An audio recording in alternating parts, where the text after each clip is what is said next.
Welcome to the Jim and Kyle Fantasy Podcast Extraordinaire, everybody. Today with me is Heebs and Jackie. Jim could not make it, we believe, because the Lions lost, and that seems to be a theme this season. Yep. So, every time the Lions lose, Jim doesn't show up for the podcast. You can mark it. So he won't be here the week after Thanksgiving either. If That's my correct. Calculations are correct. And that's fact, by the way. That is fact. That's not conjecture, it's fact. How you doing, Jackie? Not so great. I don't know. I had a loss this week, so kind of sucks. Yeah. Well, I lose every week, so that doesn't even faze me anymore. You're used to it. Yeah. You're primed for 26, baby. But yeah, this is going to be the football half of the show, so we will jump into it.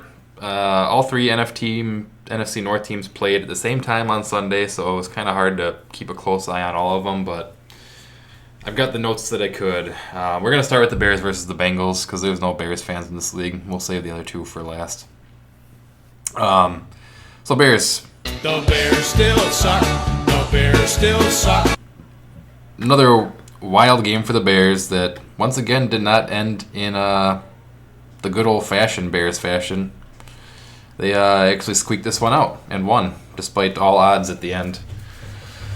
They won 47-42. This game, it started from the get-go. Opening kickoff, Bengals returned the opening kick for a touchdown.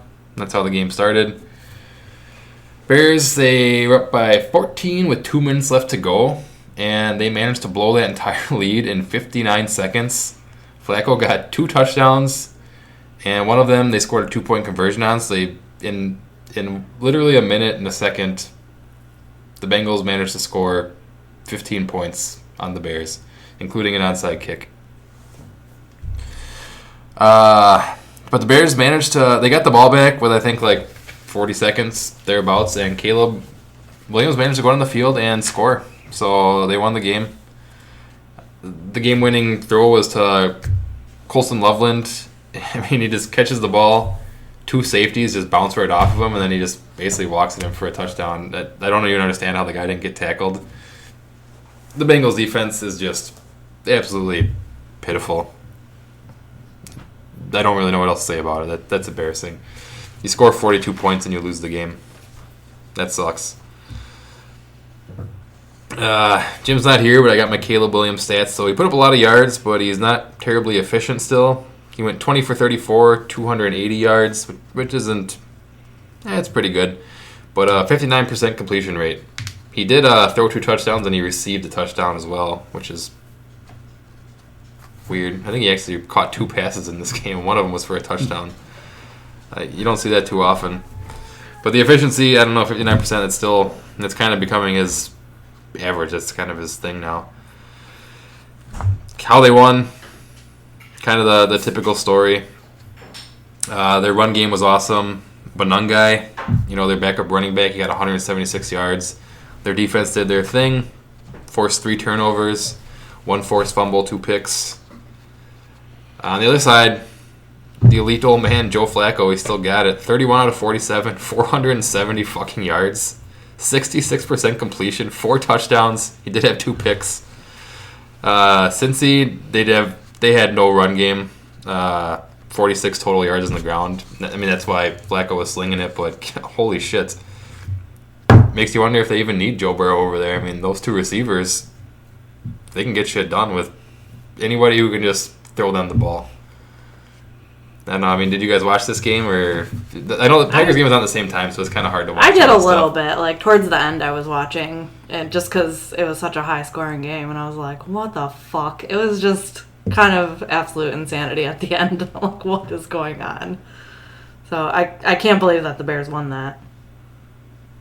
No, nobody can. I mean, they literally... It looked like the Bears were going to do what they always... Yeah. It looked like they were going to lose in Bears fashion by having a 14-point lead with 2 minutes left and completely blowing it and being down 1 point with 1 minute left. So in a minute, they blew a 14-point lead and were at a deficit. I thought for sure they were going to lose. I figured if anything, they were going to get into field goal range at the end and then miss the field goal, because that'd be what the Bears do. But not today, not this year. In all honesty. Do you think they would actually keep Flacco on and, like, I don't know, trade Burrow or bench him or... No? No. No chance in hell. No. I mean, what are you going to do with Flacco's 42? He's not going to... No. Flacco's been a pretty awesome shoe-in. But, I mean, yeah, when you're throwing a T. Higgins and Jamar Chase... Yeah. Yeah, I suppose. I mean... He got good receivers, so... Yeah, I mean... He won me my fantasy week this week, so... The stats speak for themselves. I mean, that's an awesome game. And there's no, like... It's an awesome game for an old quarterback. That's just an awesome game for any quarterback. The 2 picks suck, but... God, 470 yards. Christ, that's insane. Yeah, 470 passing yards and 46 rushing yards. That is not a well-balanced offense. And their defense is just so terrible. It's bad. But yeah, you're going to get a lot of that. Start your fantasy players against Cincy. Any closing thoughts on Bears? Yeah. I wanted Jim to be here. I wanted his thoughts on Caleb Williams in this one. I mean, it's a good game, but it's still not like a... It's an okay game, I guess is what it is. And he won, and he put the game-winning drive together. But really, that game-winning drive was just throw it to Colston Loveland and watch the 2 safeties embarrass themselves. And then he just gets to walk in for a touchdown because they tackled themselves instead of Loveland. Colston Loveland finally has his breakout game. Yeah. 2 touchdowns. He's probably on the waivers. I dropped him a long time ago. Yeah, but is this a fluke? Yeah, probably. Probably. Because he's been... Although Cole Kmet was out. Yeah. Well, another thing in this game, too, and I'll get into it during the fantasy matchups, but Odunze had Yeah, nothing. He had nothing. No. 0 Where was he catches, that whole 0 game? yards, He 0 had- anything. I And he think I wasn't saw hurt. that and I was like, did he go out? Did something I mean, happen? when a team scores 47, you'd assume they're, so far this season, clear-cut number 1 receiver would have had himself a day, but he had nothing. He got off to a real good start, but has faded the last few weeks. Yeah. We'll see how it plays out as time goes forward. Yeah. All right. Next up, we got the Packers versus the Panthers. Packers lose 13-16 at home to the Panthers as a 13-point favorite. Boo. I mean, Embarrassing. this is a pathetic game by the Packers. There's not really much redeeming about it. I'll go over the highlights. 'Cause there's a few, but they're not even like great highlights. Packers, I mean, their defense held to only 16 points, which in my opinion should be enough to win a game in the NFL. Like, you hold an opposing team to 16 points, you should be able to score 17 points and win the game. That's twice this year the defense has done good enough and the offense has done almost nothing. Green Bay, I mean, we outgained the Panthers. We had 377 yards to their 265 yards. So, I mean, we put more yards together by over 100. But Green Bay got into the red zone in 6 out of their 7 drives. So, literally almost every single time Jordan Love and the Packers got the ball, we got down to the red zone. But we couldn't score points when we were down there, so it's almost worthless. We had fumbles, we had failed 4th downs, we had missed kicks. I mean, 1 touchdown. I don't even know what to say about that. It's so frustrating. The Packers defense, we contained Bryce Young and their pass game to just over 100 yards. I mean, he did almost nothing, but we couldn't do fucking anything to stop Rico Dowdle. He was just gashing us regularly. The dude went for, I don't even have it written down here, but 130 yards and 2 touchdowns. just his rushing yards. It probably doesn't even count as Yeah, I don't passing know yards. that, I'm sure he had but- like another 30. But yeah, I mean, he was the problem. I don't know why. I don't know what happened during the week that no one thought maybe we should worry about Rico Dowdle considering the games that he's had, but apparently we didn't. And I saw another stat too that I think like 96% 96 of his rushing yards were on first downs. So like we never got them into second longs and third and longs. Like when you're giving up so many yards on first down every fucking time, you just never get to have the advantage. We never get to use our pass rushers who have been great this year. Like they just don't get to do anything because there's never a reason for the quarterback to ever drop back and throw the ball, and then they didn't. That's why they had 100 yards passing. Yeah, I don't know. I'm gonna pass it to you guys on the thoughts before I get into the other stuff about injuries and everything. I want to give the Panthers defense a little bit of credit. They played Green Bay's pass game very well. They obviously did their research from what Green Bay did to Pittsburgh last week in that second half. Derek Brown caused a lot of problems, I know, from the defensive tackle spot. I also kind of have to wonder, was Green Bay looking ahead to next week with the Eagles coming in? Because that's going to be a pretty huge game. Maybe. I feel like you don't get to have that. I don't know. I feel like you can't use that excuse twice. Like, you lose to the Browns, like, whatever. We were looking ahead. We took you lightly. Then to have it happen again the same season, at what point do you be like, dude, you can't just keep doing that?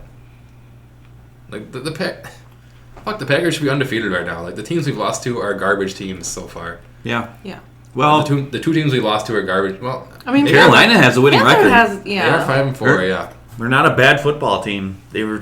I thought Dave Canales outcoached Matt LaFleur in this game. There's some things we said about Matt LaFleur in this one too. I mean, the one that comes to mind was that when we went for it on 4th and 8. I mean, it was 4th and 3. Then we had a pre-snap penalty. I can't remember what it was, illegal motion or false start, whatever. And then it wound up being 4th and 8. One of our red zone possessions where then he just goes for it again. And after the first one, it was clearly like we blew a timeout on that play. We couldn't get shit lined up. Everybody was out. Josh Jacobs was out. Christian Watson was in concussion protocol at the time, so he wasn't on the field.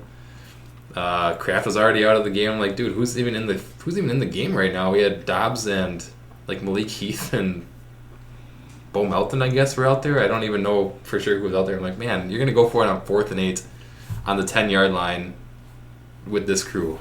Like, just kick the goddamn field goal at that point. You already blew it, got knocked back 5 yards.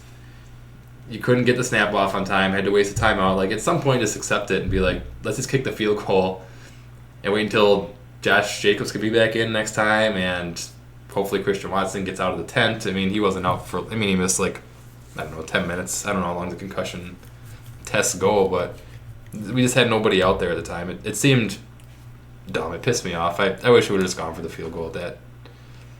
How many field goals did we miss that game? Was it 1 or 2? Just the one. Just It one. was just one? Just the Okay. one, yeah. But this one was on this would have been like a 25. Yeah. Could he have missed it? Sure. But and it was a windy day, but we were pretty close at that point.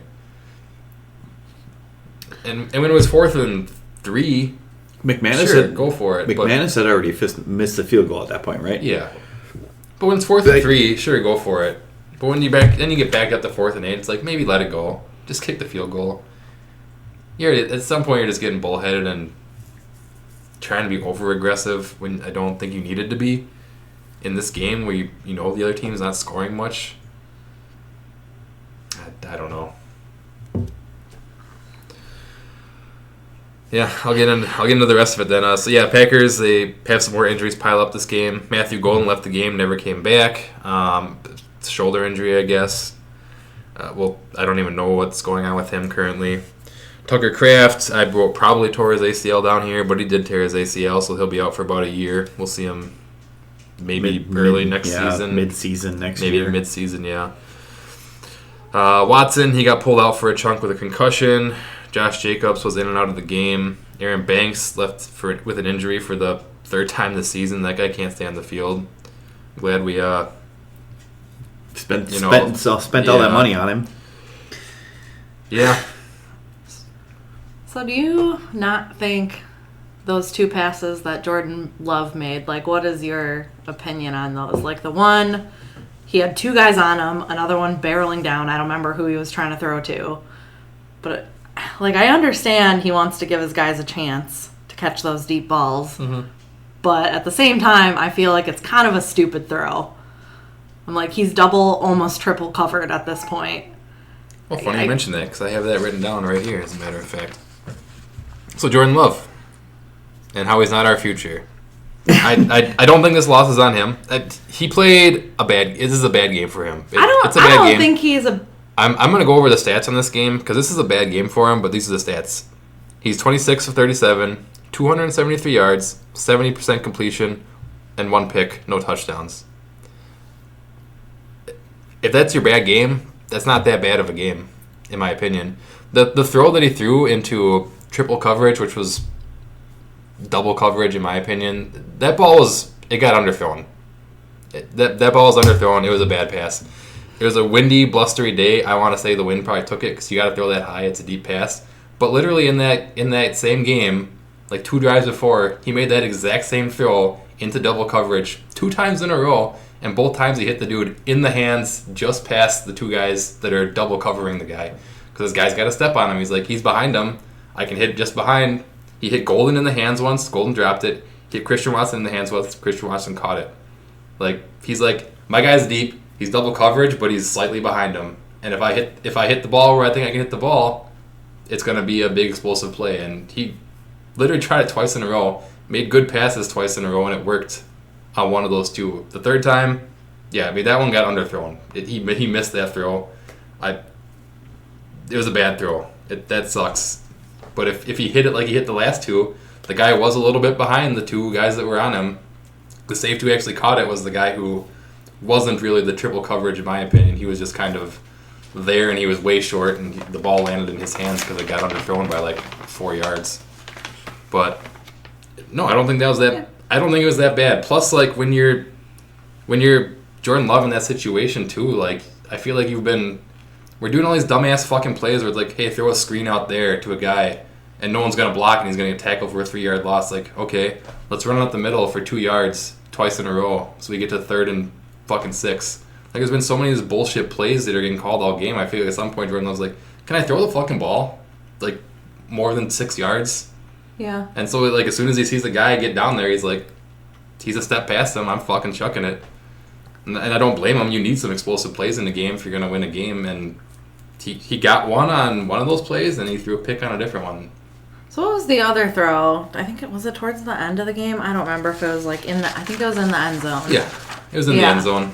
What happened there? I guess I didn't see it close enough. Did someone just not follow the route, or no? I mean, was that just the routes were? Was that just an awful throw? Because literally there was nobody there but a Panther that I saw. I watched the replay of that one, the zoomed out replay, so you can see where everyone is. And that play was that was a busted play. As soon as the play starts, I can't remember what tackle it is, but he busts right up the middle. So Jordan Love has to run immediately. He can't take his first read or his second read because he already has to run away. So he runs out to the right. He takes a second look around. Everyone's fucking covered tight still. 2 more defenders come up. He evades both of them, runs all the way back across the field to his left. So at that point, plays are over. Yeah. There's no one running a route anymore at that point. It's old school, high school ball where everyone's just running around seeing can you get a little bit of separation from somebody? Right. Somebody's trying to get open at that point. Yeah, and he sees Dobbs. Most of the guys are on the left except Dobbs and one defender on the right. Dobbs steps out of bounds with his defender, but I don't think Jordan Love knows that he stepped out of bounds by the time he lets go of the ball. So he thinks Dobbs will try to come back for it. And this is 4th down. You're turning the ball over, whether it's a pick or whether it's incompletion. Either way, the other team's getting the ball. But Dobbs and him were on that side of the field, and nobody else would have had a chance at it. So I think he just threw it there, hoping Dobbs will go for it. This defender's going to go for it, obviously, but 50-50 shot. Not a 50-50 shot, but I'm giving a guy a chance on 4th down. It's 4th. That was the 4th and 8 play I was talking about before, where we win for it, where we should have just kicked a field goal anyways. But the problem was Dobbs went out of bounds, and once Dobbs went out of bounds, he just stood there.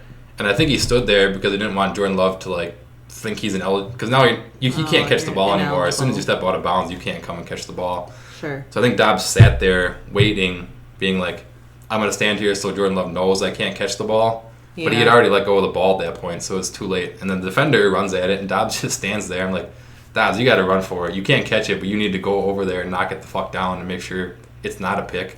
Yeah. But he didn't, and it's all understandable. I mean, it looks worse on TV when you just throw it right to a dude standing there, right? And it just lands in his hands, and you. Well, yeah, like I said, I mean, I didn't see the whole field, all the players, and what exactly was happening. It looks way. I think it looks way worse than it was. And like I said again, it was 4th down. You're turning the ball over. Everyone was covered the whole time. He had to evade 2 sacks to even get to the point of having a chance to throw it. And he said, "Fuck it." Half the guys are on the left, Dobbs in one corner on the right. I'm just throwing it to the right and hoping for the best. Yeah. So, I mean, it sucks, but I don't really think that makes Love a good quarterback or a bad quarterback. I think that was I don't know what else he could have done there. Just throw it away and then you turn it over versus throw it and it gets picked and then you turn it over. Like, if he picks it, could he run back for a touchdown? There's a chance, but hopefully someone snags him before he gets all the way back. I don't know. I mean, you guys saw the game. The general consensus was that's fucking so stupid by Love, but I was like, I don't completely hate either one. I think sometimes you take the chance and hope for the best. I'd much rather have Jordan Love than most other quarterbacks. Like, he's still easily a top 10 quarterback in this league. He just throws up not great games once in a while, but he also has absolutely dog shit in front of him for an offensive line. So I think the line's okay at pass blocking. I think he gets a decent amount of time fairly often. I mean, there were a few in this game though where literally nobody. I think there was twice in this game where someone runs right up the middle, untouched, unscathed, and like I don't know what happened there, but literally the center just jumps to the left, and then a guy runs right fucking up the middle. I'm like. Questionable blocking. I don't know how no one. Yeah, there were some weird ones in this one, and the line's not fantastic, but I think they're okay at pass blocking. It's just I don't know. I mean, I was gonna say I think Jordan Love's probably like if I was picking quarterbacks, I'd want more than him. I'm like, what is there? There's Josh Allen, Lamar Jackson, Patrick Mahomes. Those are the obvious 3. Burrow, when he's healthy. Burrow, if he's healthy. Matt Stafford. Baker Mayfield. Yeah. Maybe. Baker Mayfield does the same shit. He throws picks randomly. He's got more picks than Jordan Love does this year. He has a worse completion percentage than Jordan Love does this year. I mean, I don't know if Baker Mayfield's better than Jordan Love, to be perfectly honest. I think he's got way better receivers. He also has a way better offensive line. Yeah. Mike, you put Jordan Love behind the Eagles' offensive line. He's probably the best quarterback in the league. Mm-hmm. He's better than Hurts. That's what I'm saying. I'm like, what? You're saying Jordan Love's not the future, but like, what would you want the Packers to do? Draft a quarterback in the, mid-low 20s? Like, you're not going to get someone better than Jordan Love there. Well, there's not. You're not going to trade for somebody. You're not going to get. Like, the traditional quarterback is kind of rare these days. Like, there's very few quarterbacks who look like comfortable in the pocket. Like, there's so many starting quarterbacks, I feel like, that are just, I don't know, like they come to the NFL and they're unprepared. Well, that's true. And Jordan Love had the advantage of sitting there for 3 years and learning instead of just getting thrust into the starting position for a team who's like, hey, we're expecting to be a contender because we've drafted you 1st or 5th overall. That the Packers had a good team, they kept a good team, and they developed a quarterback and brought him into a good team. Granted, I mean, it's a young team. It is a very young team still. I don't know if we're the youngest team in the NFL anymore, but we're close. And his receivers are young. I don't know. I think he's pretty good. There's not many quarterbacks I would take above him. No. And I really don't see any reason to say he's not the future of this franchise. Because I think he's pretty good. I agree. He's not the best quarterback in the NFL. I know we had Aaron Rodgers, and it was awesome having the best regular season quarterback in the NFL for so fucking long. But I don't know if anyone's ever going to be better than Rodgers in the regular season. Also, of course. Like, honestly, like, Rodgers was... He might go down as the best regular season quarterback ever. Like, I don't know if anyone's ever going to do better than the things that he did during his prime. Like some of those seasons were just absolutely fucking crazy. And it sucks we lost in the playoffs all those years with him. But That wasn't because of Aaron Rodgers, though. That was usually on the defense. yeah, I mean, watch some other teams in the NFL. Like I think you'll be watch some of these other teams with shitty quarterbacks and like even mediocre quarterbacks, and you'll be like, man, Love is better than most of these guys. You're just not gonna. Yeah, I don't know. And he's still only in his third year starting, 2.5 years starting. So I don't hate it.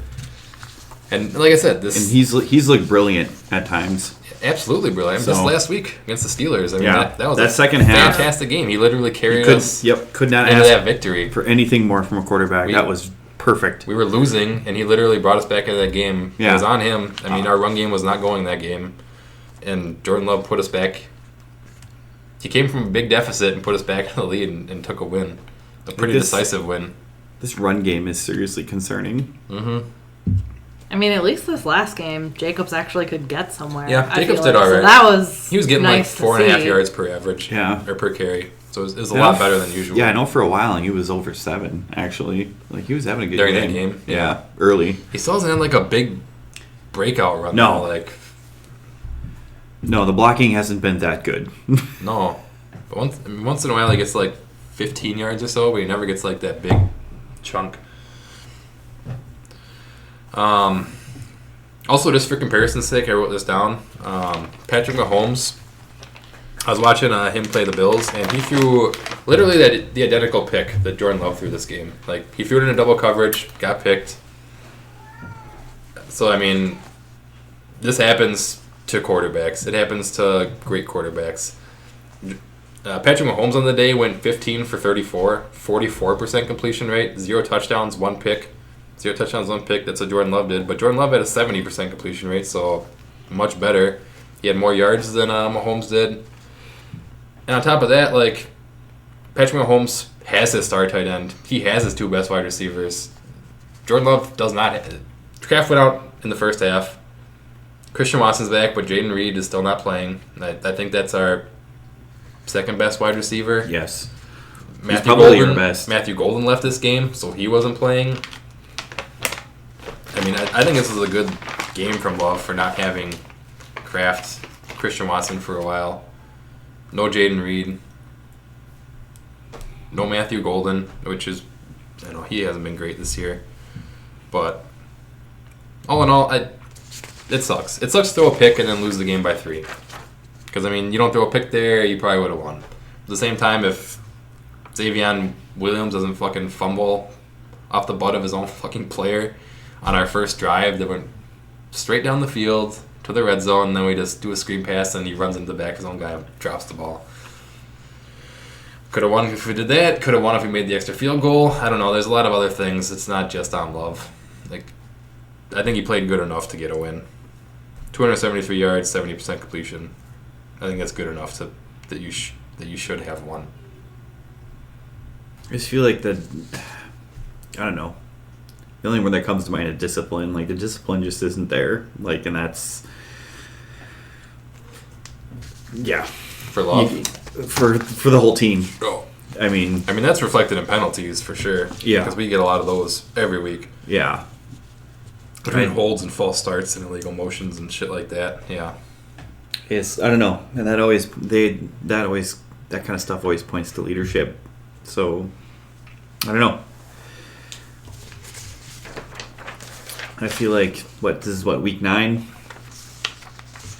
Yeah, Like, but this is kind of stuff Green Bay's got to really start cleaning up by now. and it's week 9 now. We've blown 2 games that we really should have won. Because I mean, now we got Eagles, that's going to be a hard game. It's at home, but then we got the Giants, which they're not great, but they've got a pretty good defense. And we ran into that problem before with the Browns and blew it. Then we got the Lions on Thanksgiving.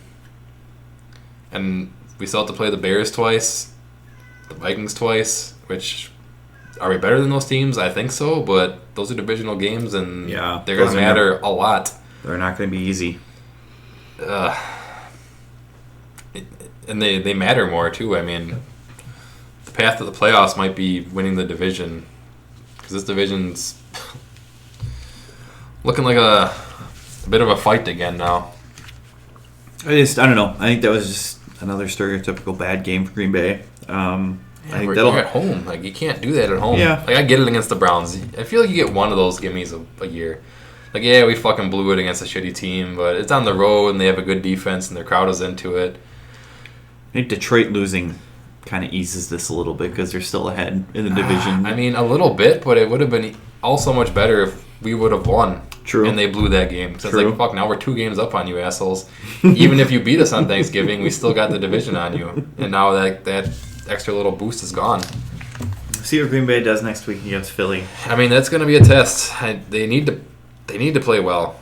And that's what I don't get. They played very well last week against the Steelers. I know people are like, the Steelers aren't that good. But look, the Steelers whooped ass against the Colts this last week. So, I mean, I don't think Pittsburgh's bad. They may not be great, but Pittsburgh's not a bad team. I'd rather have the off game be against a team like Carolina than against Philly. It'd be nice. We'll see what happens. If they come out sharp next week against Philly and make a statement win, I'm really not going to give 2 shits about this last game. Yeah. I mean, if we beat them, then I'm fine. But it's like, if we lose like 30-32 now, it's like, fuck. Like, we played well. Like, we know we can beat these guys. But now it's another loss in the loss column. And there shouldn't be any losses in the loss column, considering who we lost to. Yeah, it hurts. I think I've said this before earlier in the season. I'd much, rather Green Bay go through the growing pains and stuff now and start clicking later in the season. Because if they can really hit their stride, around week 16, 17, go into the playoffs hot, that's going to be huge. Yeah, that's more important. I mean, 1st seed or 7th seed, whatever. I mean, you need to be playing your best football. January. Green Bay was the lowest seed in the NFC the year they won the Super Bowl in 2010. Oh yeah, we snuck in with the wild card. Yeah, snuck in. They won the last 2 weeks of the season. Yep. Snuck in and then beat Philly, Atlanta, and who else? Oh, Chicago. The Bears. The Bears. BJ Raji. They were the ones who led us into the playoffs. Yeah. They could have beat us that final week of the season and kept us out. They fucked up and let us in, and then we beat them because I was NFC at championship. The Week 16 game against the Giants when we smoked them, and then it was like, okay, now we gotta beat the Bears, and we did, got into the playoffs. Yeah, well, it would have been the Week 15. Oh no, because now it's 18 weeks. Yeah. Yeah. Okay, we'll jump into the last game. We had the Lions versus the Vikings, so the final 2 NFC North teams. I really wish Jim was here for this because I didn't write as much. I figured Jim would take over for this one. But the Lions lose 24-27. So there was a fumble by David Montgomery and a blocked field goal, and that was kind of the difference in this one. The Lions just, they kind of blew it with those 2 plays. 2 turnovers was costly for them. J.J. McCarthy in his first game back went 14 for 25 and 143 yards, 56% completion, 2 touchdowns, 1 pick. So honestly, not very good. It's really not very good at all from J.J. McCarthy. I think the Vikings defense is really the one who deserves this win. Yeah. Goff, he went for 25 of 37, 284 yards, 67% completion, 2 touchdowns, no picks. So pretty good by Goff, but the Lions struggled in the run game. That was their problem. 65 yards total on the ground between Gibbs and Monty. And this seems to be the recipe for beating the Lions this season. You keep their running backs in check, and they don't perform. I mean, Goff is good. This is a good game from Goff. I mean, those stats are good. But if you're getting 65 yards on the ground, that's the engine of the Lions, and it has been through this little 3-year tenure they've got going on. Like, when they're dominating you on the ground. They're getting 150, 200 yards on the ground. And when they don't, things get sketchy for them. The Vikings, on the other hand, they had 142 yards on the ground. J.J. McCarthy counted for 12 of those and 1 of their rushing touchdowns.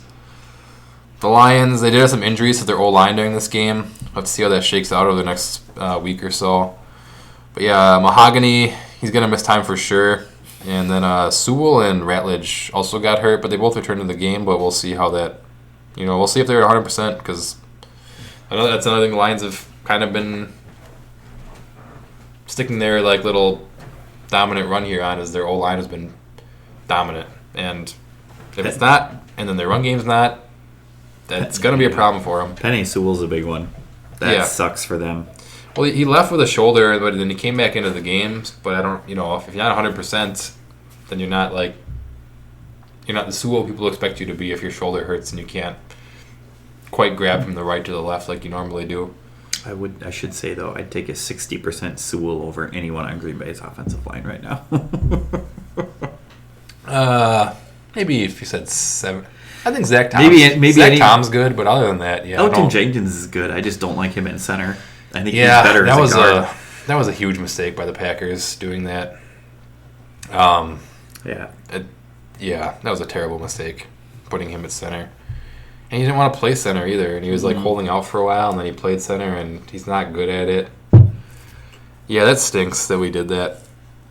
I almost feel like I was kind of hoping the Packers would trade for a center for somewhere, so you could put Jenkins back to guard, and then have Aaron Banks and Jenkins back on guard. Zach Tom as a tackle, and then not really a tackle. I think it's Rasheed Walker. Yeah, Walker / who's the other guy? Green Bay needs a left tackle. Yeah. Because Jordan Morgan's not. Morgan, that's what I was thinking. They gotta give up on him. Well, they keep putting him in as guard rather than tackle. I don't think he's not a good guard, but I don't think he can play the tackle either. No. So I don't. Yeah, that was a burn. That's looking like a bad. Bad first round pick. But yeah, that's the Lions. They lost. Like I said, I didn't go as much into this game. I figured Jim would take over. I don't know if you guys have thoughts on it. J.J. McCarthy didn't look great, but he did enough. He did enough, yeah. At the end of the game, they needed that. Because the Lions were down by 2 scores. They got the ball. They immediately scored a touchdown, like their second play, when they threw it to Jameson Williams. And Jameson Williams absolutely pushed off on that play, and that should have been called OPI and not a touchdown. But that's not the NFL we live in anymore. But he didn't, and he got the touchdown.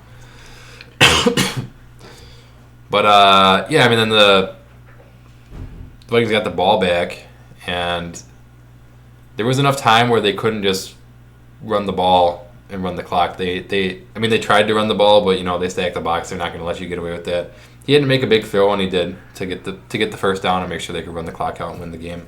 So, he made a clutch play at the end. Stat-wise, it's really not good, but it's a win.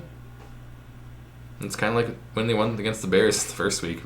Not good stats, but you did the right thing at the end of the game, and you won the game. A win is a win. Yeah. And the Lions didn't do it because they suck. As do the Packers. So, yeah, the NFC North standings. Packers still on top somehow. They have 5-2-1. The Lions are in second with the tiebreaker over the Bears, who are both at 5-3. So the Bears are also at 5-3, and then the Vikings come in fourth at 4-4. So there are no losing records in this division. Last week, I definitely assumed this was going to be a Packers and Lions showdown at the end, but I don't even know anymore. Now the Bears keep winning games. Their schedule is pretty easy. They have just as many wins as the Lions and the Packers do. The Vikings are only one game behind that. It's tight. There are no bad teams in this division. And the Vikings, I still think, are probably the weakest, but they're still a decent football team. I can see them easily 9-8 at the end of the season. I think the Bears might be the weakest, in all honesty.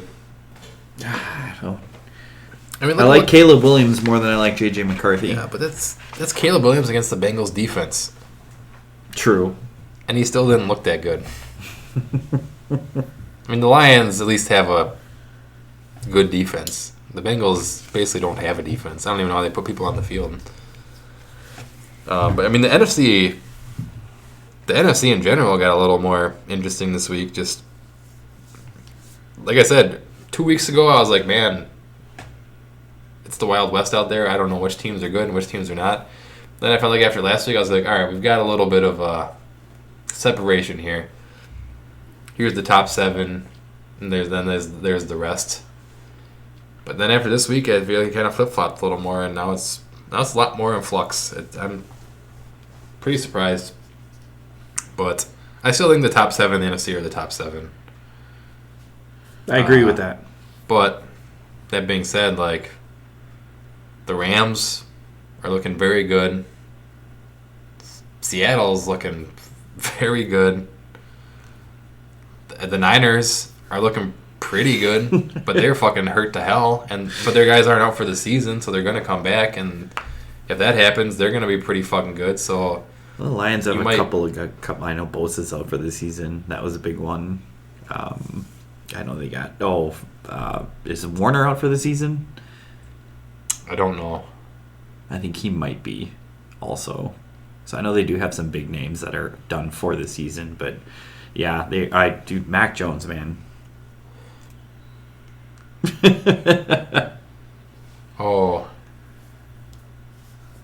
Fred Warner?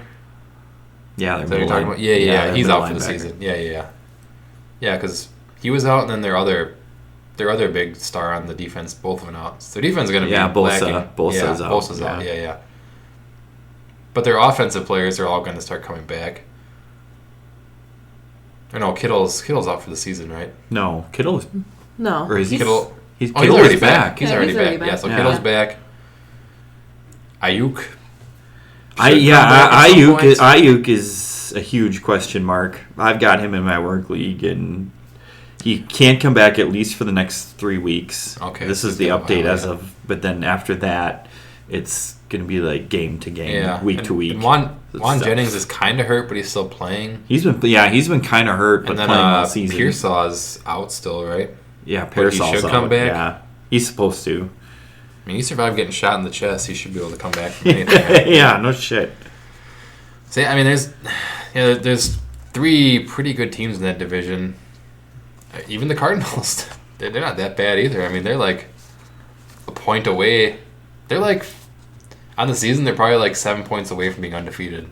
Like, every game they lose by a point or 2. But they're still winning a decent amount of games.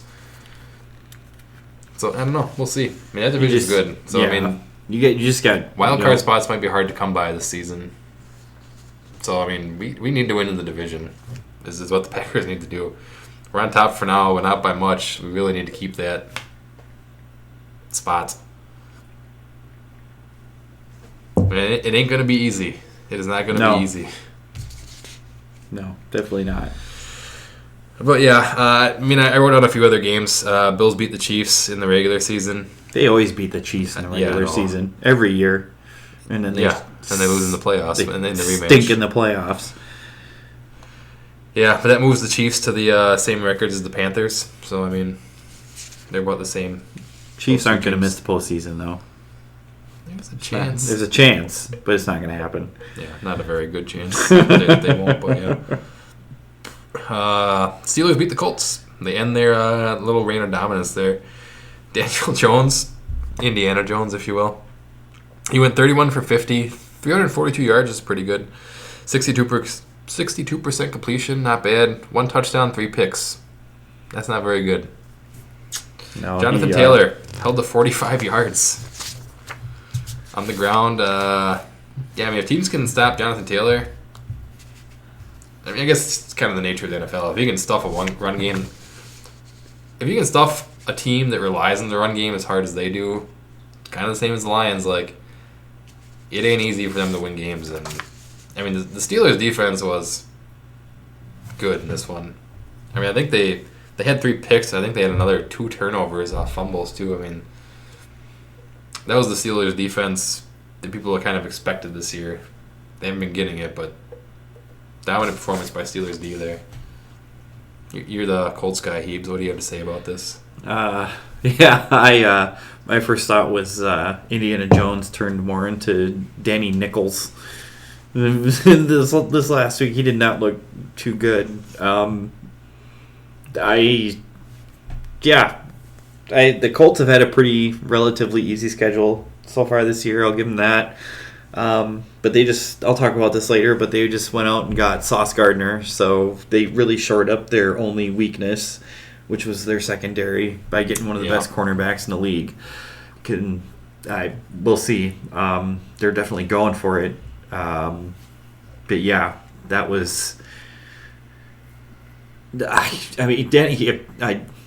Indiana Jones. He didn't have a terrible game. The picks look bad, but if Jonathan Taylor gets going, I don't think that happens. But that was a huge tell. If you can stop Jonathan Taylor, you can stop the Colts. Mm-hmm. And after that game, it's like if Green Bay had to face the Colts, that game doesn't scare me at all because I think they can stop Jonathan Taylor. And we couldn't stop Rico Dowdle. Yeah, that's the troubling thing. Rico Dowdle seems like he's a whole different beast this year. I don't know. Yeah, maybe. I don't know. Maybe. But I mean, that's the key to stopping these teams that just have dominant run games. Is if you can actually figure out how to stop that run game. Yeah, that's what they game plan for all week, and when it doesn't go their way, shit falls apart quick. It's hard to adapt when you're used to doing that week in and week out. So yeah, we'll see what happens with the Colts going forward. We'll see if the Steelers put something on tape that can be abused, or if it was just a really good game from a defense that should be really good. In all honesty, they haven't been, but they should be, based on the talent and players that are there. Next up, we got the 49ers. They beat the Giants. Mac Jones again, return to the Mac.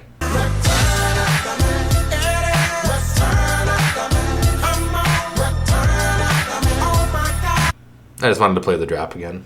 Really the only reason I brought that game up. I don't even know why he's still playing, to be perfectly honest. Is Purdy still hurt? Or they just kind of... Purdy's still out. Okay.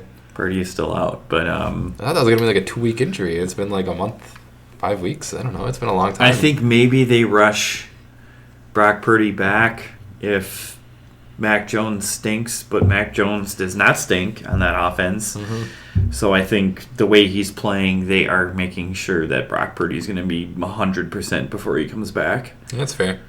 Christian McCaffrey, he was dominant. The offense runs through McCaffrey. Yeah. So Mac Jones just doesn't, as long as he doesn't fuck up. Yeah. Whether it's Purdy or Mac Jones, it's Christian McCaffrey's offense over there. Yeah. Yeah, he took over that game. That's all the games I have written down. I didn't... I watched what I could, but I couldn't watch Monday Night Football because Google and YouTube TV are having a fucking dick measuring contest with Disney and ESPN. So yeah, that really pissed me off. I love how YouTube TV does nothing but say we're sorry. Right? I was like, are they going to give anyone? You just lost one of your major networks, and you're not going to give any of your customers a break? Well, fuck yourself.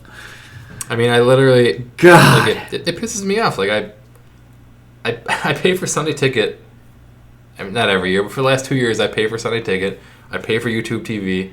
And I pay for Amazon Prime. So I'm like, okay, I can watch... every game. All my football. Every game. There's always, like, a weird international game that shows up on something stupid. Oh, yeah. And I'm like, whatever. I'm just going to pirate that one. I'm not fucking paying an extra thing.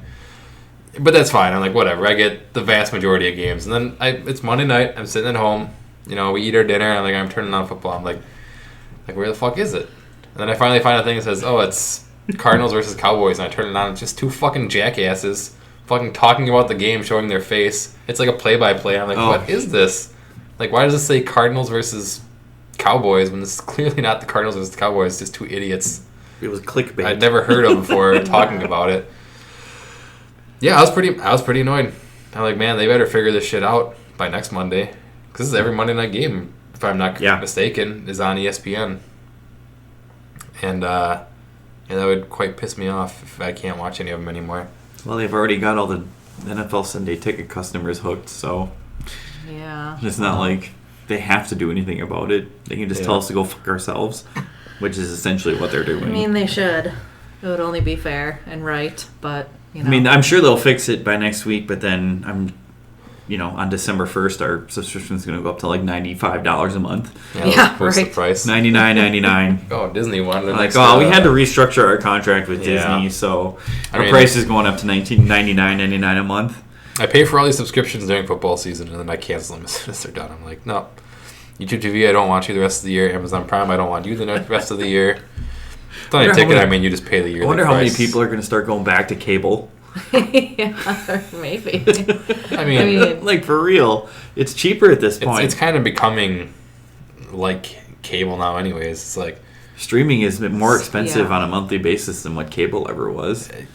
Basically, because like, oh, well, you need this and this and this. And I mean, I looked into how to stream this game tonight, and it's like, oh, well, if you have Hulu Plus with the ESPN package, you're like, oh, I do have that, actually. It's like, oh, but you need, like, the Plus Elite Super package, which is $45 a month. I'm like, fuck you. Suck my balls. Yeah. I'm not giving you that $45.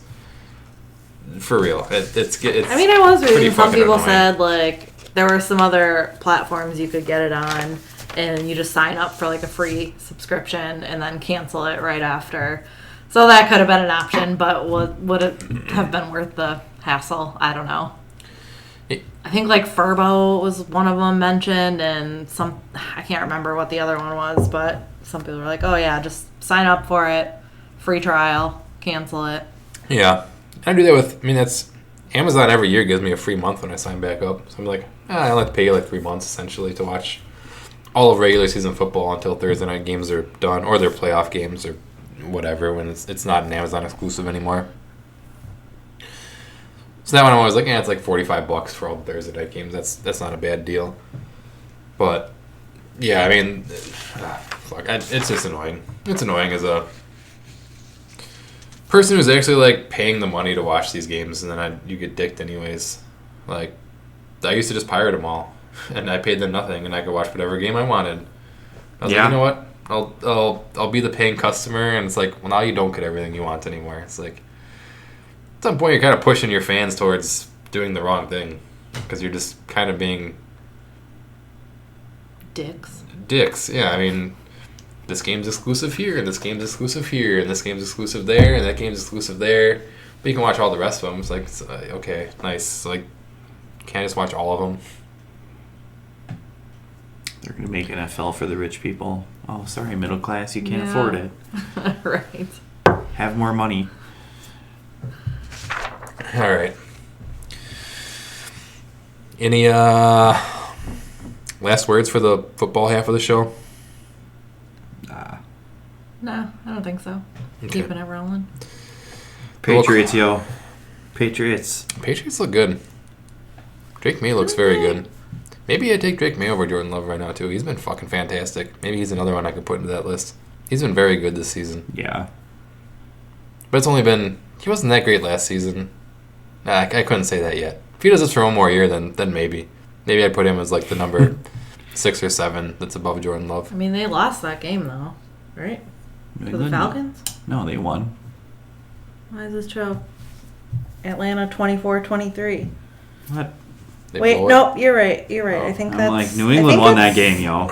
I know New England won Well, that no, game. I'm just looking at the ESPN thing. Oh, so I yeah. don't know if it's like... It must be backwards, I guess, to how they... I don't know. They show Atlanta 24-23.